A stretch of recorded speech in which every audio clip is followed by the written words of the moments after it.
Hey, yo, what it do, family? This is Ayyoojwatchthis.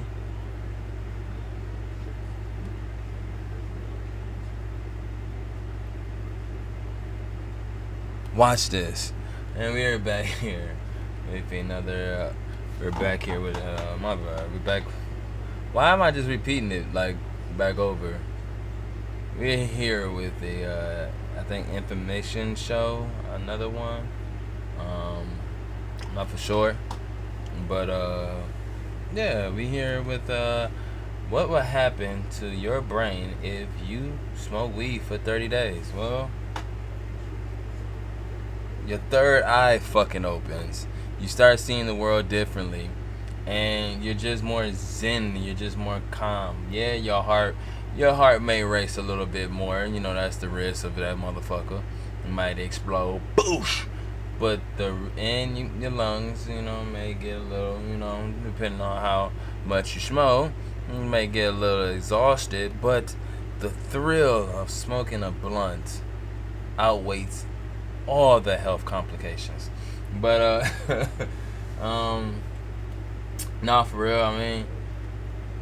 I'm a daily smoker. I done been smoked over 30 days. I feel like I'm cool. It just depends on, like, I feel like as long as you get your shit done, you get the stuff that you need to get done in your life, it's nothing wrong with smoking a little bit of weed. There's nothing wrong with that. Back in the day, people used to use that as a crime. Like, oh my God, you smoke weed. You smoke weed. You're a bothead. You're a bothead. But like, I don't know if y'all ever heard the term of a functioning crackhead. Well, there's functional weed heads out here. There's people that smoke on the daily, successful millionaires, that smoke weed and just smoke it just to relax after they do what they gotta do in their life and, you know, or their day. There's nothing wrong with it, you know. Shit. Your favorite rapper smokes weed. Like, a lot of people smoke weed. You'd be kind of surprised about it to hear about it, but hey, man, there's nothing wrong with it. Like, what's wrong? Ain't nothing wrong with getting a little high. But let's see what happened to your brain. Let's see what happened to the brain after 30 days. And this was requested by one of the best ones, one of our best people, one of our best followers in here. I don't call y'all all followers or subscribers or shit like that. I don't call y'all that. Y'all like family to me. So one of the family pointed this out in the comments in one of the last videos that he wanted to see this, and wish confirmed. Let's go ahead and watch the video. Can smoking the devil's lettuce every day for a month be bad for you? What happens to your body exactly? Or more importantly, what happens to your mind? And what if you suddenly quit? Will you pay for your month of indulgence with nasty withdrawal? Humanity has come a long way where weed is concerned. It's now legal for recreational use in 25 states, plus 3 territories and Washington, D.C. A further 7 states in the U.S. have decriminalized it, meaning it's not legal, but you won't be prosecuted for taking it. This trend toward general acceptance seems to align with the general public's opinion. Surveys show that 88% of Americans think it should be legal for recreational and medical use. The world is changing. Seems like it won't be long until weed is legal or decriminalized in many more countries. That's because word's on the street that weed isn't half as bad as those Puritans from the past made it out to be. Even some of the strictest nations where drugs are concerned have done an about-turn on weed. We imagine a few of our viewers have been to Thailand in the last year and seen what has been nothing short of a weed explosion. And this is a country that not long ago could have you put behind some very nasty-looking bars for having a few grams of weed on your person. Entire streets these days in the tourist areas look like a fantasy dream of deceased Bob Marley. Weed shops are everywhere. Feels like walking through a weed wonderland. The BBC called it just that, interviewing a guy who said the country is now Amsterdam on steroids, but despite it being a veritable cash cow, there have been people, including doctors, calling for a re-ban. The government doesn't look like it'll change its stance. Surely, if this is happening in conservative Thailand, weed can't be that bad for you. That's what we'll try to figure out in this video. Let's start day 1 by exploring some myths about this once demonized drug. One theory states that weed can make you mad. Mad as in the angry type of mad. and maybe even on your first day of smoking, making it extremely relevant for our 30-day journey. There have already been news articles in Thailand saying someone viciously attacked someone else and the now legal weed was blamed. Some of those stories reminded people of long-gone era where misinformation about drugs came out of almost every politician's mouth. In the past, we humans absolutely got weed, aka ganja, pot, grass, herb, all wrong. You only need to look at anti-weed propaganda films like 1937's Reefer Madness, which told us that weed had its roots in hell, and if it doesn't turn you into a killer or compel you to sleep with the first person you see walking down the street, it'll render you in a state of hopeless insanity. Here's a line from a doctor in the movie explaining what happened to some kid who got himself addicted to weed. Yes, I remember, just a young boy under the influence of the drug. He killed his entire family with an axe. This line is the definition of nonsense. You don't even need the numerous scientific studies to tell you weed doesn't usually make people violent. Unlike the very legal alcohol. As the American comedian Bill Hicks once joked, pot is a better drug than alcohol, I'll prove it to you. You're at a ball game or a concert and someone's really violent and aggressive and obnoxious. Are they drunk or are they smoking pot? That's hardly scientific, it's just an observation, but the people of the world would very likely agree the answer is without a doubt alcohol. With weed, there have been some studies that have suggested it could cause antisocial behavior. One such study published by the National Institutes of Health told us a meta-analysis found the risk of perpetrating violence was more than twice as high for young adults who used marijuana. Another piece of nonsense we like is when President Ronald Reagan during his war on drugs days said, "I now have absolute proof that smoking even one marijuana cigarette is equal in brain damage to being on Bikini Island during an H-bomb blast." He was speaking absolute balderdash, but that doesn't mean weed is completely safe where the well-being of your body or your mind is concerned. No drugs are 100% safe. Before we get into the effects of weed smoking after day one, there's something we need to tell you about weed in general. The fact that it just isn't for everyone. And we mean that some people might have a very bad reaction the first time they take it, especially if they do as many impressionable teenagers do and get blasted before they've checked if they have a vehicle, aka a brain, suitable for space travel. You need to know that weed is a psychoactive drug. It affects your nervous system. It can alter how you think, what you see, and what you hear. It gets you high. How high is up to your tolerance, if you have a tolerance, and your unique body, and of course what kind of weed you've been smoking. It's well known that weed today is often about 10 times stronger than weed from half a century ago. Some people seem very sensitive to weed, and being high can almost be like tripping on psychedelics. Not always very pleasant, yet others might feel a sense of well-being, but not be all that out there. We all react differently. Start slow is our advice. There are 483 known compounds in weed, but the ones most talked about are tetrahydrocannabinol, or THC, the one that's mainly responsible for the high, and cannabidiol, CBD, the one that's presently being sold as a possible antidote to anxiety and depression or a cure for pain and various diseases. We'll get back to that topic soon. Weed might not be for you at all, and we mean for some people, there's just too big of a risk. There is evidence that it can cause psychotic experiences, especially if you've had them before or they run in your family. It's rare, but be aware. There are plenty of scientific papers that tell us cannabis is a known risk factor for schizophrenia. Still, according to one such paper published by the National Institutes of Health, biological events and a valid model of neurobiological mechanisms are lacking. That means they weren't able to figure out what was going on in the brain when something went wrong. They couldn't find the actual cause. Nonetheless, it is well established that people on weed may become deluded, paranoid. If you smoke weed and you begin to think that all your friends are CIA agents who are trying to control your mind with a 21st century version of MK Ultra, you might be one of those people who should stay away from weed. We don't think the CIA does such things anymore. For some, the craziness is fleeting. They might find it after a particularly large dose, but they tell their friends, "Look, my thumbs have gone weird. My heart is beating like a bleeped up clock." That's from an old cult classic comedy movie with some really funny weed parts. It's a film, but the writer obviously had experience with the drug in question.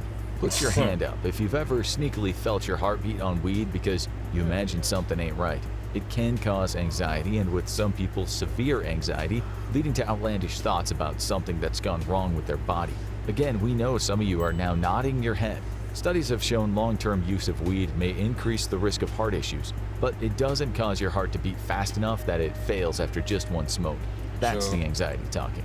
Others say weed makes them feel disconnected from themselves, disassociative. They may hallucinate or just have some really disturbing, otherworldly thoughts. And we're not trying to scare you, but this stuff you ought to know. It's hard to understand how many people in a population will have a negative weed experience. In a Danish study consisting of thousands of people, the researchers said 30% of participants who'd had a psychotic experience in their lives would likely not have had one had they not ever ingested weed. Still, many people will not have such negative psychological reactions, especially when they take it in small amounts. Millions will consume it every day and they're A-OK. A World Drug Report in 2013 said 180 million people had tried weed in the last year. It's thought that there are about 219 million weed smokers on the planet right now. The CDC says about 11.5% of Americans smoke it or did so in 2021. In England and Wales, a study said 13.5% of 16 to 24-year-olds had it in the past year. 40% of those people said they'd used it at least once a month. Most of them would have been fine, but some of them would have had negative experiences. Another study we found said people who smoke weed are 3 times more likely to believe people will harm them than people who don't smoke weed. Then there was that study that tested people with an intravenous 1.5 milligram dose of either THC or a placebo, meaning nothing. The researchers found that the weed consumers were 30% more likely to have some amount of paranoia. Other negative experiences included lowered mood, worry, anxiety, and negative thoughts about themselves. So with all that in mind, you should start slowly with weed and see how it goes. Let's say you like... Yeah, like you said, man, weed ain't for everybody, for real. Like, you know, don't just go smoking it because y'all feel like, oh, well, everybody else is smoking it, everybody else is doing it, I want to be cool type shit, you know. Don't get peer pressure into doing it, you know, all that shit. Like, if you want to try it, I feel like you need to try it with somebody that you trust, that's going to be around you to really, like, help you calm down and relax, especially if they already smoke weed. It's kind of like anything you do new, you want to be around somebody that have done it, and kind of can you be in a safe place. But yeah, don't try everything, because everything ain't for everybody, you know. I remember the first time I hit a Black and Mild, like I tell people before, like I got higher off of smoking a Black and Mild the first time. When I first smoked a Black and Mild, I got so high, it was crazy. And then the first time I smoked a blunt, I didn't even get that high. I got more higher than smoking a fucking Black and Mild the first time. And that shit had me fucking like paranoid as fuck. So I understand, man. Just, you know, be cautious on what you choose to, you know, like inhale. it and you want to smoke it again. Day 1 of weed is over. It's now day 2. You may have noticed some forgetfulness, especially around the time you smoked the weed yesterday. Unlike those times you were wasted on alcohol, you haven't woken up in a strange bed with a penis scrawled on your cheek, but your memory is a bit fuzzy from around the time you smoked. There's a reason for that. Cannabis affects something called the hippocampus. It's a part of the brain that helps you process new memories. Studies on rats that were given regular doses of weed showed they struggled to remember how to do various tasks. There was even long-term impairment, but these rats were stoned throughout their entire young lives. You're not a rat, and you haven't been smoking weed for years on end, but this is something to bear in mind. Studies have shown that regular weed use in young people can affect how the hippocampus develops. But such cognitive impairment, like many things related to weed, needs to be studied more. Your month on weed almost certainly isn't going to change the structure of your brain in any significant way for the rest of your life. You may have had some short-term memory problems when you got stoned again today, but you don't need to sweat the long-term stuff yet. In fact, some studies have shown regular weed use may stave off neurodegenerative diseases that affect memory, like Alzheimer's and Huntington's chorea. Let's say you've now been hitting the weed for 5 days on the trot. Sure, you have some patchy memory days, but in general, since you're the kind of person who likes weed and has positive experiences with it, you actually feel fine. You haven't really experienced any changes. We mean the middle-aged, long-haired guy that's been selling it to you, the one who always is wearing that old Ween t-shirt, says he's been smoking it every day since 1997. He says he's fine. Well, he does seem to have some motivation issues. Many people do, which is why Afro Man wrote the song lyrics, "I was gonna clean my room until I got high. I was gonna get up and find the broom, but then I got high. My room is still messed up, and I know why." Again, that's not scientific, but many people have said such things. We'll come back to that topic of motivation soon. Another thing you noticed is you put on a few pounds. As the rapper Master P said in a song, "You the captain, I'm the crunch, you got that dinner, I got the lunch. Hit the weed, pass the blunt, your eyes red, and you got the munchies." A paper in the journal Nature, again based on stoned rodents, said the THC in weed can cause changes in the brain's hypothalamus, tricking the rat into thinking it's hungry. There's evidence that smoking weed can lead to an increase in the production of the hormone ghrelin, which can create hunger pangs. Not only that, but weed leads to increases in the feel-good chemical dopamine, so the experience of eating that food could feel much more satisfying than normal. If you're a weed smoker, we don't need to tell you this. You've all raided the fridge at 2 a.m. like a ravenous zombie after getting the weed. He's not wrong about that one. You're gonna get hungry as fuck, but sometimes, like he said, you're not even really hungry, and it's just really just making it seem like you're hungry. You gotta be able to beat them motherfuckers, cause that shit will hit you hard. You will become obese, motherfucker. You will become a big slob. That motherfucker. You don't want to do that shit to yourself. Learn how to manage that shit. Eat fruits, you know. Eat, you know, little, you know, granola bars and shit like that. Don't eat, you know, big ass plates of shit, cause you're gonna be fucked up, okay? You're gonna be looking like that that chick off of Willy Wonka and shit. You're gonna be looking like that bitch and that blew up after she eat that blueberry. So watch out when y'all, you know, smoking shit in the appetites, man. Cause that shit will hit you like a motherfucker. For real. Munchies. Still, while you put on a few pounds, studies have shown that regular weed use does not generally lead to weight gain in the long run. In fact, some studies show pot smokers might have a lower body mass index on average. We should just add here that there are so many studies out there and so many are contradictory that figuring out the mystery of weed is going to take a lot more work. You could literally spend all day Googling all the good stuff about weed and think it was the answer to all the world's problems. Then you could do the opposite and soon become scared out of your wits. It's always best to analyze various studies or at least know they exist. Let's also remember here that people wouldn't do it if it didn't make them feel good. As the book and the movie Trainspotting said about an illegal substance, not weed, but it works for all substances, people think it's all about misery and desperation and death and all that, which is not to be ignored. But what they forget is the pleasure of it. Otherwise, we wouldn't do it. Sticking with the positives, for many people suffering from chronic pain, weed has been a godsend. You yourself may have had neuropathic pain in your back for years, but now you've been smoking weed for a few days and there's been a considerable reversal of pain levels. The reason for this is that a person's peripheral nerves, the nerves that detect pain sensations, contain a lot of receptors for cannabinoids. Scientists now think that cannabinoids might block peripheral nerve pain. Studies have shown this to be true in animals. Still, as you might know, the mind plays a big part when it comes to pain.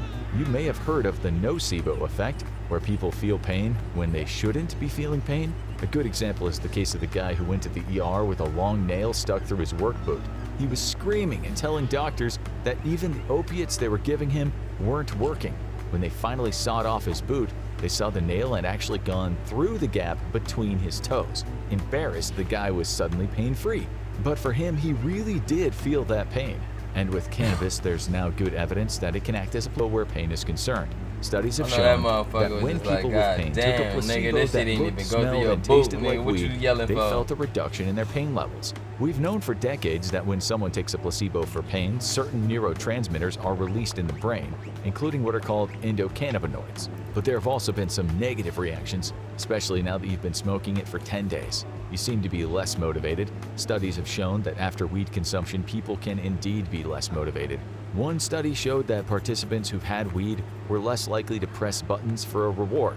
Still, this study showed that if people waited 12 hours, their motivation returned. Now you've realized that taking a long break from weed smoking is sometimes good. Long-term smokers of weed don't need studies to tell them overdoing it can make them a bit sluggish and not exactly in the mood to get things done as fast as possible. It's the same with reaction times. You've noticed that when you're stoned, you might float like a butterfly, but not exactly sting like a bee. Researchers have said that this might have something to do with the brain's thalamus corticostriatal circuit. The Nature journal tells us that this controls movement execution, habit formation, and reward. Receptors in here bind with the THC, and this can slow down someone's perception of time. In a 2012 study, scientists said 70% of participants who smoked weed experienced what seemed like a stretching of time. Time moved more slowly, and this might have something to do with slowed reaction times. Studies have showed that performance can be affected. These are controversial studies given that people smoke weed and drive cars or operate planes or machinery. One study we found showed that when users had to perform a task after ingesting weed for 4 days, they not only had slower reaction times on the first day of the experiment, it seems that they got used to it. Another study, a meta-study, concluded that some lower quality studies have reported next-day effects of THC on cognitive function and safety-sensitive tasks. However, most studies, including some higher quality, have found no such effect. But you've been taking it easy, so your reaction time's not much different from usual, certainly after 12 hours from your last smoke. You also seemed much more prone to slowness on the first few days that you did smoke. This seemed to be getting better the more days you smoke. Like most people in the world, the effects seem to completely go away between 2 and 4 hours, but another thing you realize is that after 12 days on this stuff, you started to get more anxious. This is because part of your brain called the amygdala is stimulated by weed. The studies on anxiety and cannabis use can be very contradictory. For some people, weed helped with their anxiety, but for others, they experienced an increase in anxiety after long-term use, although the causal links were not clear.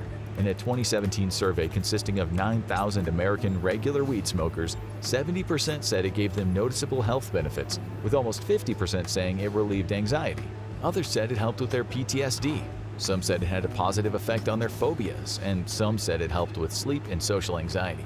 But others said it caused anxiety, especially when they consumed weed with high levels of THC. It's a bit of an each to their own situation. Look, I feel like the people that said it caused them like anxiety and all that shit, y'all niggas was trying to smoke your brains out. Y'all was doing the other shit of THC. Y'all was really trying to smoke your brains out. And that's why I feel like that some people, don't get, like, when they go in and smoke at THC, like, they kind of go in trying to smoke their brains out, like, they try to get, like, the shit really, like, they try to go in, and it's like, nah, bro, like, don't go fast, go slow, pause, like, increase it in a little bit, don't try to just go 100 miles per hour and that weed shit, and then you gonna fuck up, get so goddamn high, it's gonna be like, oh shit, what the fuck is going on type shit. So put your seatbelt on, slow it up a little bit, don't smoke your brain out, especially if y'all just like starting to smoke. Like, don't smoke your brain out, man. You're gonna fuck up and crash, man. In your case, the anxiety has only been fleeting, and you only experienced it when you had consumed a lot more weed than usual. It's around this point in your 30-day experience that you notice the effect weed is having on your lungs. This is mostly a silent effect, although admittedly just the other day you coughed up something that made you think of the movie Ghostbusters. Just be aware that chronic weed smoking can increase phlegm production. You've been smoking for quite a while now, and this might have affected the cell linings of the large airways in your body, which has led to coughing up that ball of slime. Still, you don't mix the weed with tobacco as many people in the UK do when they often make those huge baseball bat spliffs in their Rizla-based works of art. The question is smoking weed safe just because you don't mix it with tobacco? A 2021 study showed that 44% of Americans believe that smoking weed every day is better for you than smoking cigarettes every day. Of course, the amount you smoke matters. People generally smoke way more cigarettes than weed joints. Still, smoke from weed is still not great for you. Scientists say it may still cause lung cancer and emphysema. The problem is scientists haven't figured out just how bad weed smoke is for you. Not enough studies have been done, something we've seen 1,000 times while researching the show. One of the studies was conducted at the Ottawa Hospital in Canada. Researchers compared 150 lung scans from weed smokers, tobacco-only smokers, and non-smokers. The research reported that rates of emphysema, meaning an inflammation of the airway, were higher in weed smokers than they were in tobacco smokers. Still, we're talking about 75% compared to 70%. Only 5% of non-smokers had it. As for the big C, the Mayo Clinic says cannabis may cause lung cancer, but there's not enough evidence right now to say it definitely does. Then again, there's also evidence that the compounds in cannabis have, in some instances, been shown to kill certain types of cancer cells, including those found in the breast, lung, prostate, and skin cancers. Yeah, true. Again, we must reiterate that there have been some very positive results, but only with some people. so we definitely can't say cannabis, mainly CBD, will help someone beat cancer. One thing it seems to do for scores of people is help. Fuck around, find out that THC can cure a lot of motherfucking things, man. Yeah, man. I feel like that. Somebody told me before, like, if they ever find out THC was really just like a cure for shit. Oh man, wow. I don't know why the fuck I'm yawning. But if they found out THC was like a cure for shit, man, the law would have to let a lot of people out of prison, man. Yeah, just for getting up for weed charges and shit. Cause at a point it'd be like, well, nigga, weed ain't a drug. It's actually something that can cure shit. But they never gonna say that shit. They never gonna do that. They wanna keep them niggas behind bars for that selling that weed shit. Help with their cancer pain, which is why more and more countries have given it the green light to be used in limited medical instances. On the other hand, you also have the genotoxic effects of oxidized hydrocarbons that occur when you burn cannabis, which has been said to create genetic changes that could potentially lead to a carcinogenic state. A paper published by the National Institutes of Health said weed joints deliver at least 4 times as much tar to the lungs as tobacco cigarettes of equivalent weight, explaining that it's because in these joints there are usually not any filters and people tend to hold the weed smoke in longer. In short, when you compare weed smokers or cigarette smokers with non-smokers, the incidence of respiratory problems is much higher. One study showed it was 1 in 3 compared to 1 in 12, but we still can't say for sure if cannabis causes cancer. In one study, a big one, out of 65,000 people, it seemed marijuana use might have had a negative effect on prostate cancer, but not any other of the major cancers. The participants were aged 15 to 49 only, so more studies looking at older people would have to be done, since cancer is more common in older folks. We're not going to tell you that regularly smoking weed doesn't cause cancer, but we're also not going to tell you it definitely can. What we will say is your month on weed is certainly not the riskiest thing you'll ever do in your life, but you are inhaling smoke, and while it might not be as carcinogenic as some news articles might suggest, it is very possible that this experience is damaging your lungs. As things stand, you now have smoked weed daily for 3 weeks. We don't think there'll be any substantial damage. If you smoked joints every day for years, well, you're... I don't know, I feel like if you exercise, you work out, do a lot of like yoga or whatever type shit that kind of help the lungs a little bit more, like stretches, all that shit, breathing exercises. Like me, when I smoke, I do breathing exercises to try to stay fit, drink enough water, and try to have a good eating diet.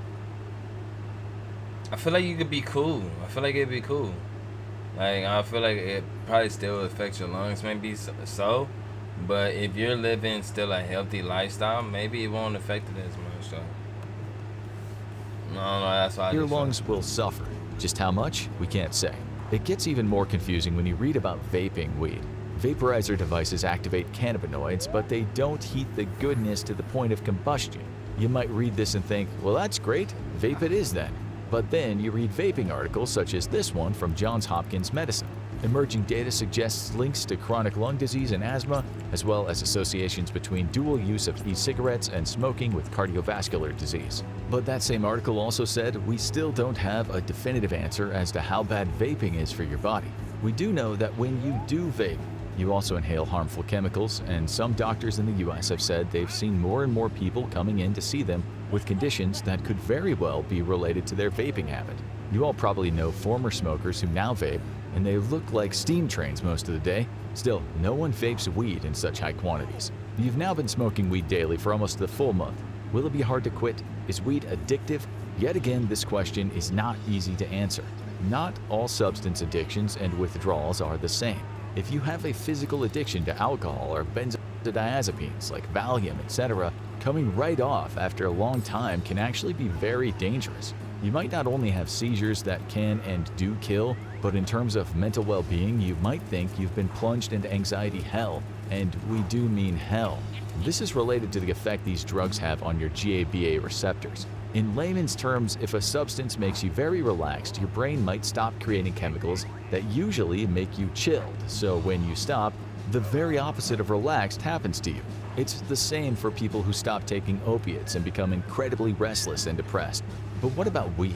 Does that kick the poop out of you when your body no longer has it? Actually, with cannabis withdrawal, you're definitely not going to experience anything like we just mentioned, but there is something called marijuana use disorder. People have been known to become dependent on weed. Their body craves the psychological changes that weed's been giving to them. They can develop a tolerance, so they need more and more. Still, it's said only 10 to 20% of daily weed users will develop dependence. There will be some mild withdrawal symptoms when they stop, maybe lasting about 2 weeks. These might include cravings, irritability, decreased appetite, mood and sleep difficulties, restlessness, and other kinds of physical discomfort. A paper in the National Institutes of Drug Abuse in the U.S. stated, in 2015, about 4 million people in the United States met the diagnostic criteria for a marijuana use disorder. 138,000 voluntarily sought treatment for their marijuana use. With any psychoactive substance, there's no clear line you can cross as to how long and how much you can actually consume before developing dependency. Everyone is different. There are cases of people smoking weed for years and having zero problem stopping, or maybe just mild issues. Then you have people who smoked for shorter periods who feel pretty bad after stopping. But on the whole, in terms of withdrawal symptoms, weed is far, far less dangerous than many substances we use to change the way we feel. Weed withdrawal is a gazillion times safer than if you were a regular consumer of things like Xanax, Percocet, or Johnny Walker. Still, you should be aware. Ooh. Them Xanax bars, them perks, shit. You know, people could be addicted to muscle relaxers too, though. Oh, God. Like, shit. Yeah, weed ain't the, it's okay to get it, I don't think addiction is that bad on weed because other shit, you'll get addicted to that shit and that motherfucker will fuck you up. I'm telling you, man. Liquor, you can get addicted to liquor, all that shit, man. I feel like weed is probably the last one to get addicted on that will fuck you up, lucky. But I don't know, I done seen people too that going crazy because they couldn't smoke a joint no more. But it's just like kind of like,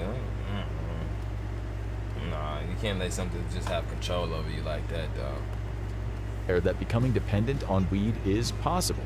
Studies show that this is a disproportionately bigger problem for younger people. Okay, so your month is up. And to be honest, since you've taken your weed sensibly, you feel fine. You are aware of all the psychological dangers some people face with weed consumption, but it seems that for now you're not one of those people who react badly to it.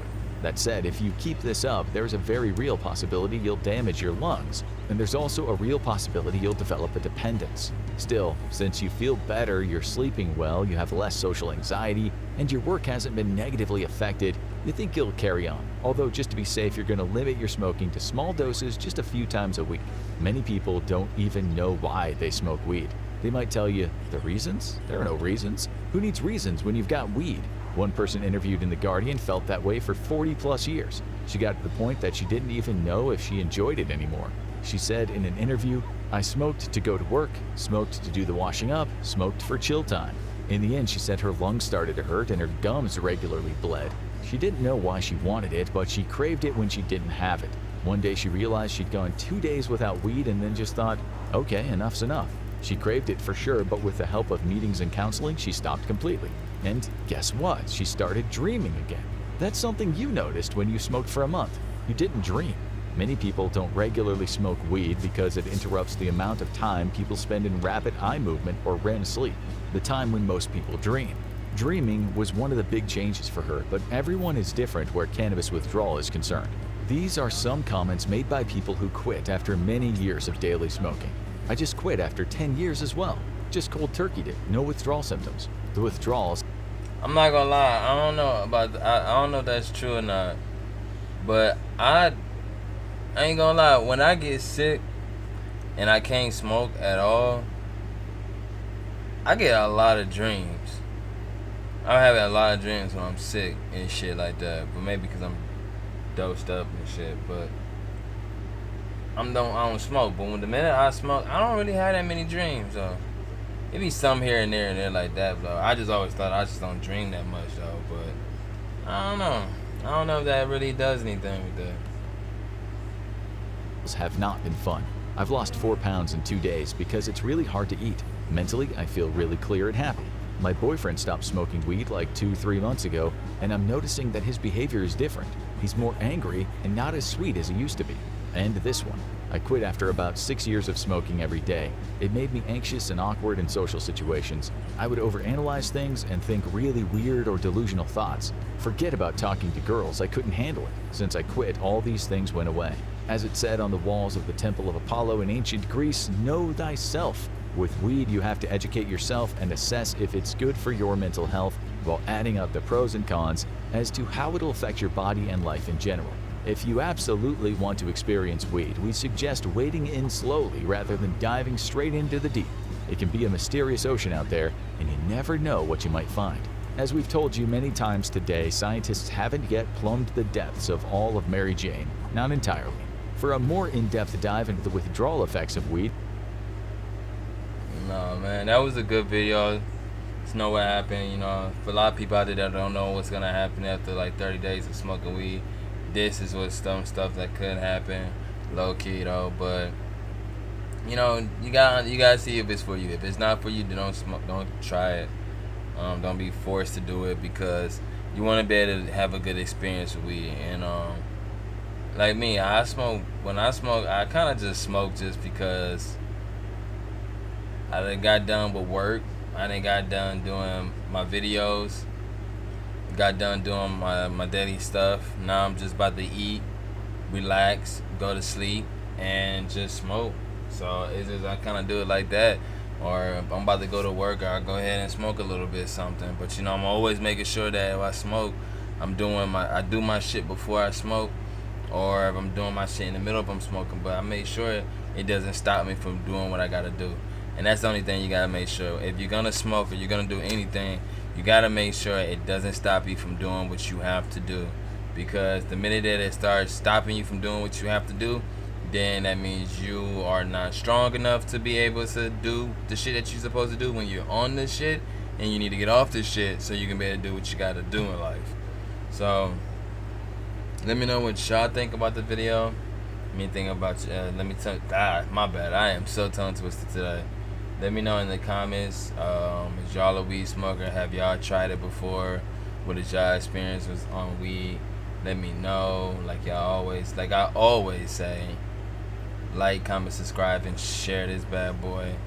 And always, man, peace to y'all.